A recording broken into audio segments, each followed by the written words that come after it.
Alice Through the Looking Glass, which is sort of a sequel to Alice in Wonderland, which, as you remember, was just an enormous hit, essentially sort of reuniting the old team, although this time Tim Burton takes a production role rather than director's role. James Bobbin is now the director. And we begin with Alice, Mia Wasikowska. That's right, isn't it? Wasikowska. We've discussed this so many times. Yes. That is correct.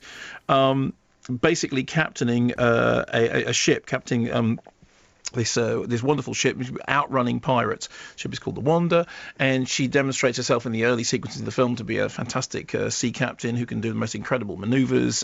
When she returns home, however, London 1875, finds that her mother is in dire straits in terms of the house and finance, and the company are demanding that she either lose her house, or to save the house, that she sells the Wonder back to them. She sells her father's ship back to them, and she will then be confined to a desk job. She will become a clerk. So it's set up very early on that what the story is about her as a woman and the things that she is allowed to do and the things that she isn't allowed to do. She comes back with tales of having travelled the world and with extraordinary costumes from around the world, and is everywhere sneered at by society for doing something which she's not supposed to do.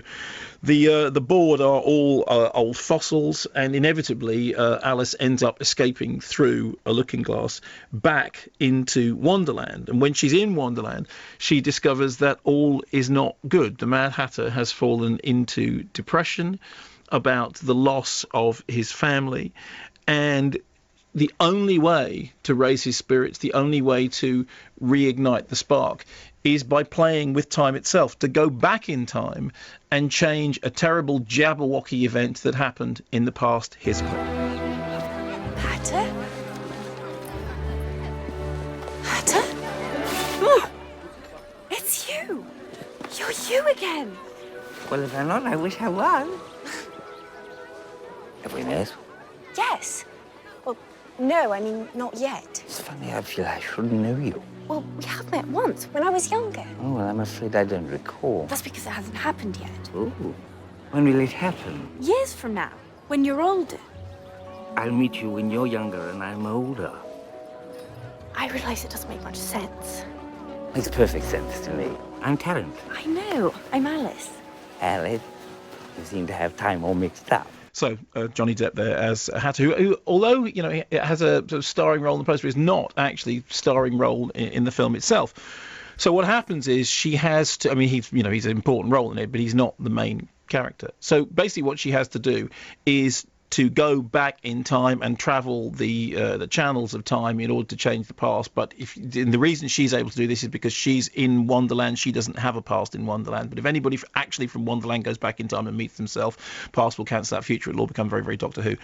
So for my reservations first, there is something about this series which feels very kind of manufactured. I mean, it's not just to do with the sort of the level of the CGI and special effects. The whole thing does have a kind of a corporate feel to it, which immediately sort of makes one start to feel slightly suspicious of it as a proper integral work. And it's certainly not a film that owes that much to the source material.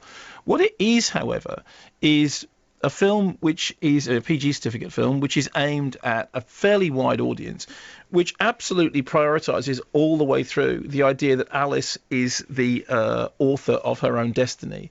That it's a film which very explicitly talks about her role as the motivating factor in these adventures. And it's a film which very, very self-consciously, but I think quite effectively, sort of empowers her and challenges that standard idea that actually she's not allowed to do this. I mean, it does this very, very explicitly because she comes back, she's told that this is not something that she can do because of her gender. So firstly, I like that about it. And I often get criticised for this, but I can't, I like it. I like that about it. Second thing is there are some nice performances. I think Mia Wasikowska is very, very watchable. Helena Bonham Carter is back as the Red Queen, although this time partly to do with the sort of sympathies of the narrative.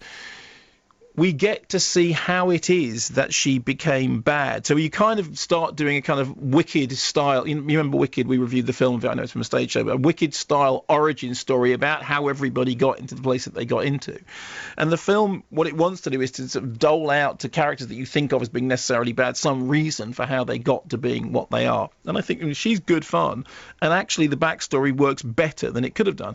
And then Sacha Baron Cohen playing Time. And the interesting thing about Sacha Baron Cohen playing Time is that every time Sacha Baron Cohen does one of these performances, one of these kind of cartoony caricature performances, there's a key thing that you say, oh, he's doing that. Well, in this, he's decided to play Time basically as Werner Herzog. And the question of whether or not you find that funny is going to be something very personal. I have to say, I did, and I'm not the world's greatest. They could have got you to do. They could have got me to do Werner Herzog, yes, but actually Sacha Baron Cohen doing it was funny, and it was a peculiar thing because I thought at the beginning, I'm not sure whether this performance is going to work or whether it's something that's going to I'm going to find irritating. But actually, I didn't. It did work. It was a big pantomime caricature performance in which Werner Herzog is basically in charge of all time ever, and includes the pronunciation of words like my invincible machine, which turns out not to be quite so invincible. So I enjoyed it. I kind of thought its heart was in the right place, although that heart feels very corporate and very franchisey. The performances were as engaging as it's possible to be within that sort of very, very controlled artificial landscape. I have to say I'm not crazy about the Johnny Depp performance, but it wasn't first time round either. I mean, I found that, if anything, to be slightly two-mannered, and I was quite relieved that for a long portion of the film he was he was off screen. And I thought Mia Wasikowska was very engaging and presented a heroine who you could root for, and I think it'll do well. Oddly enough, I think I actually enjoyed it more than the first one. It's still for me something which, as I said, feels rather corporate and franchising because it is, but I liked it.